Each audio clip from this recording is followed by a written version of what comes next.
है, तू ही माता तू ही पिता है, तू ही माता तू ही पिता है, तू ही माता तू ही पिता है, तू ही तो राधा का श्याम मेरा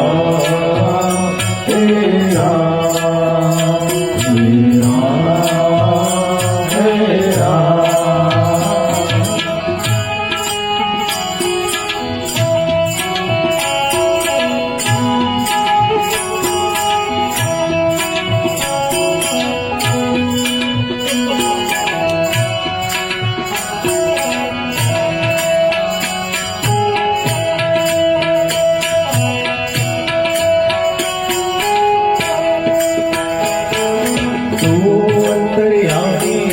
जगता स्वामी तू अंतर्यामी जगता स्वामी तू अंतर्यामी जगता स्वामी तू अंतर्यामी जगता स्वामी ओ तेरे चरणों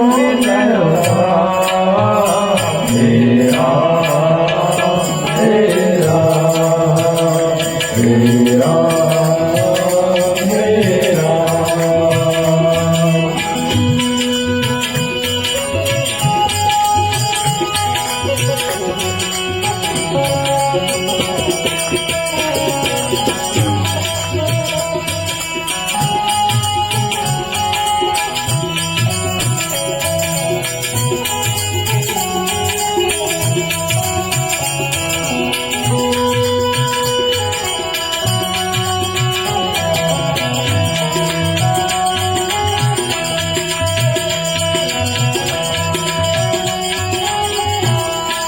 तू ही बिगाड़े तू ही सवारे तू ही बिगाड़े तू ही सवारे तू ही बिगाड़े तू ही सवारे तू ही बिगाड़े तू ही सवारे इस जग के सारे काम तेरा तेरा तेरा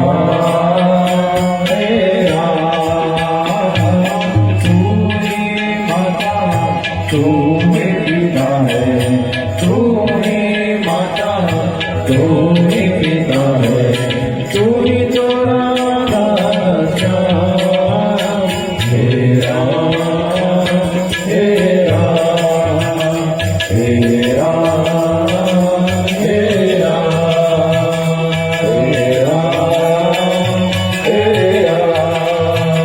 तेरा तेरा तेरा भगवान की जय पवन सुत हनुमान की जय। तो આવી બધી સાંઈ બાબાની અનેક લીલાઓ શિરડીની અંદર બેસી બેસીને બાબાએ આખા જગતનું કલ્યાણ કર્યું. ભક્તોના કલ્યાણ અર્થે દયાના સાગર એવા સાંઈ સમર્થ સત્ય અને અર્થયુક્ત જે કંઈ બોલ્યા તે અતિ નમ્ર થઈને આપણે બધા સાંભળીએ કે બાબા હું બોલેલા કે જેમના પાપો ધોવાઈ ચૂક્યા છે, જેના પાપો ધોવાઈ ગયા તે જ ખરા પુણ્યાત્માઓ મારા ભજનમાં જોડાયા છે. કેટલા સરસ શબ્દો કે જેના પાપો નષ્ટ થઈ ગયા તે જ આના ચરણમાં આવી શક્યા અને આના ભજનમાં જોડાઈ શક્યા અને તેમને જ મારી ભાળ મળી છે. જો જ્યાં સુધી સાંઈ બાબાની કૃપા નહીં થાય ત્યાં સુધી સાંઈનું નામ પણ બધા ભક્તોના કાનમાં પડી શકતું નથી. એટલે સાંઈ બાબાની એમ તો ગુરુ અને સદગુરુનો ભેદ અહીંયા બતાવેલો છે કે ગુરુ કોણ અને સદગુરુ કોણ. તો ગુરુને કરવા માટે જવું પડે, ગુરુને શોધવા માટે જવું પડે, નિશાળમાં ભણવા માટે આપણે જવું પડે. પણ કદાચ કોઈએ બહુ પુણ્ય કરેલા હોય અને કોઈ રાજાને ઘેરે અવતરે તો ગુરુએ તેને ઘેરે ભણાવવા, આટલો ભેદ છે. આ અંદરનો ભેદ છે.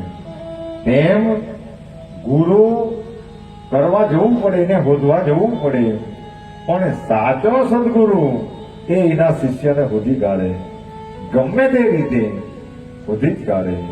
કારણ કે એ તારવી જ રાખે કે મારું કાર્ય આ કરે એવું છે.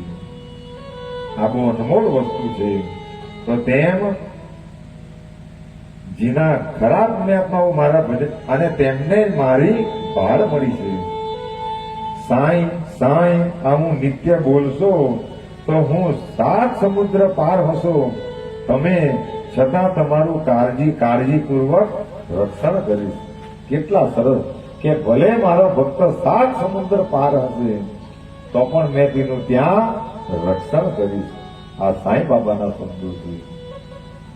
મારા આ શબ્દો પર વિશ્વાસ રાખશો તો ખાતરીથી તમારું કલ્યાણ થશે. મારે પૂજાની મોંઘીદાટ સામગ્રીઓ જોઈતી નથી. 8 કે 16 પ્રકારની પૂજાની અને વિધિઓની પણ મારે જરૂરિયાત નથી.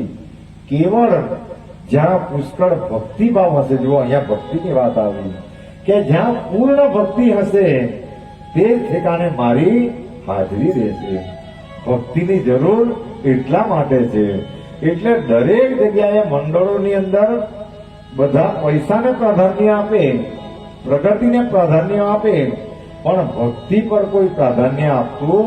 પણ સાંઈ બાબા એમ કહેલું કે જ્યાં મારી પૂર્ણતયા ભક્તિ હશે ત્યાં જ મેં સાક્ષાત વિરાજમાન રહેવાનું.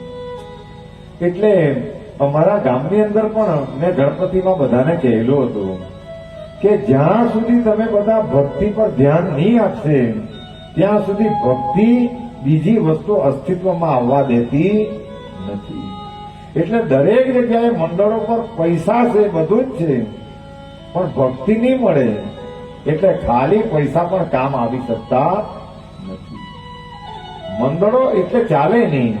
અને એ લોકો ભક્તિ કરે નહીં એટલે આ ગુણો એ લોકોની અંદર આવે નહીં. કોઈને બેલનો અવાજ આવે, જો મંદિર નજીક હોય તો ઘેરમાંથી નીકળે, એ બેલ ઓછો મારો, લોકોને એનો પણ અવાજ આવે. પણ એ લોકોને એ જ્ઞાન નથી કે એ મંદિરના ઘંટારો ખાલી ને ખાલી વાગે તો દુષ્ટ પ્રવૃત્તિઓ ત્યાંથી, નેગેટિવ ઉર્જાઓ ત્યાંથી દૂર થઈ જતી હોય. એટલું બેલની અંદર તત્વ છે. અને ઘણી વાર આપણે કહીએ કે આપણે કઈ વાત કરતા હોય અને પલવડી બોલે એટલે વાત સત્ય થાય. તેમ આપણે કોઈ વાર વાત કરતા એને બેલ પડે તો એ વાત સત્ય થતી હોય. એટલા માટે આવા ભગવાન પોતે બોલે નહીં, પણ આવા બધા ભગવાનના દરવાનો રાખેલા એ લોકો બોલાવે.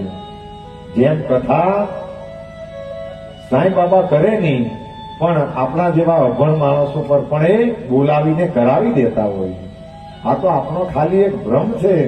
મારા મતે, તારા મતે જયારે કથા કરવા ની આવે ત્યારે શરણાગત આને ફેર જવું પડે કે તું બોલાવે તો અમે બોલી શકું. નહીં તો તે દિવસે વાત કરી તેમ પરમ દિવસે હું હાથ ખાધેલું તેની પણ આપણને જાણ નથી. અરે અમારા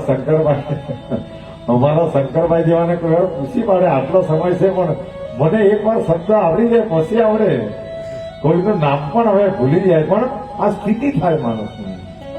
એટલે આપણને એની પણ જાણ નથી, પણ ભગવાન આપણા પર કૃપા કરે એટલે આપણે એવું વિચાર કરીએ કે આરતી મેં કરી રહેલો છે, પણ આપણને એનું જ્ઞાન નથી કે એ ગાંડાઓ તમારી પર આ કરાવતો છે એટલે તમે બધા કરી રહેલા છે. ને તો તમારી તાકાત નથી, આપણી તાકાત નથી કે આપણે સાંઈ એવું પણ બોલી શકીએ.